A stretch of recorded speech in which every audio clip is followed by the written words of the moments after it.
Hello and welcome to Movie Ballot. I'm Richard Eve, Heat Ray OK, take your pick.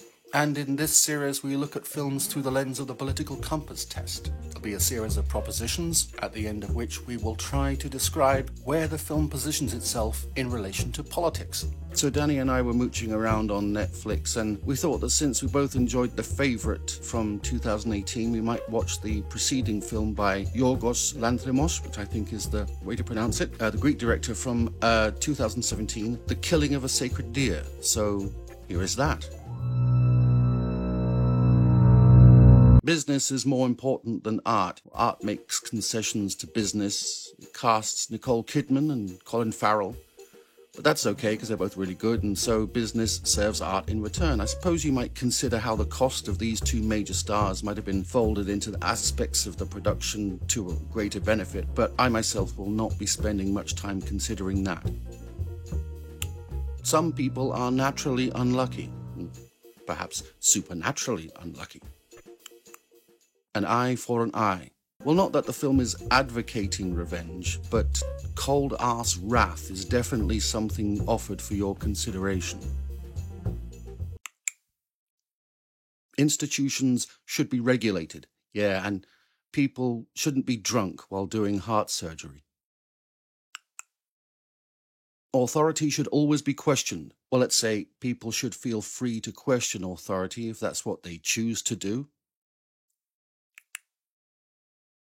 You should always support your country. Okay, whatever. Some races are better than others. While I don't think that the film is saying anything of the sort, you might notice, if you were so inclined, that there are no people of colour in this movie. There aren't many people in the film, full stop, and I should add that they all move in the same close-knit circle, both socially and professionally, so make of that what you will. I don't think anything meaningful, to be honest. Unlawful violence is sometimes justified. Justified? Who can say? Inevitable, though, it seems. Class divides more than group. Class divides. There's a certain degree of mobility, especially when there is an experiential commonality. I can't believe I... Anyway, despite that, the differences in lifestyle between the working class and the professional class become, in the end, too apparent to ignore without some feeling of being obtuse. The rich must exercise philanthropy. Yep, especially if they do drunk heart surgery. There is no right or wrong, only different. As opaque as it may be, there is a moral center to this movie. It doesn't necessarily give a prescription, but the very fact that in a dilemma it's hard to make a right decision tells us something about how important it is to us that we make decisions that feel right, or at least as right as they can feel, sometimes in extremis. In hypotheticals like this, it seems to be the suggestion that the higher the level of personal threat, the less sympathetic conscience people will apply to decision-making. In the end, when the threat is at its greatest, humanity evaporates and is replaced by all-consuming self-interest. This is disturbing to us. And stories like this play on the fact that it is disturbing to us. It's perhaps when you're not disturbed that maybe you should start to be.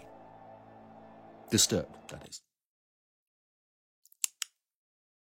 Punishment, not rehabilitation. Not ideally, no. People should conform to traditional roles.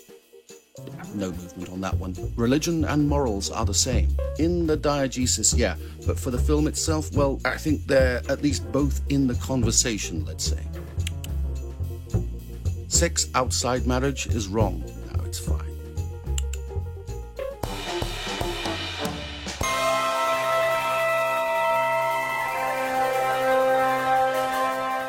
So where does that position The Killing of a Sacred Deer?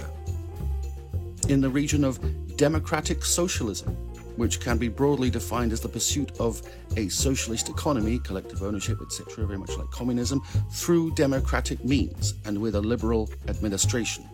not to be confused with social democracy, which asserts that there is a natural compatibility between the two, although historically states that have embraced the latter philosophy do seem to have gone off the rails somewhat more dramatically than states which have incorporated the former. It's messy, but this is unlikely to affect your enjoyment of this film, which I like very much, not least because the dialogue is composed of perfectly cadenced sentences.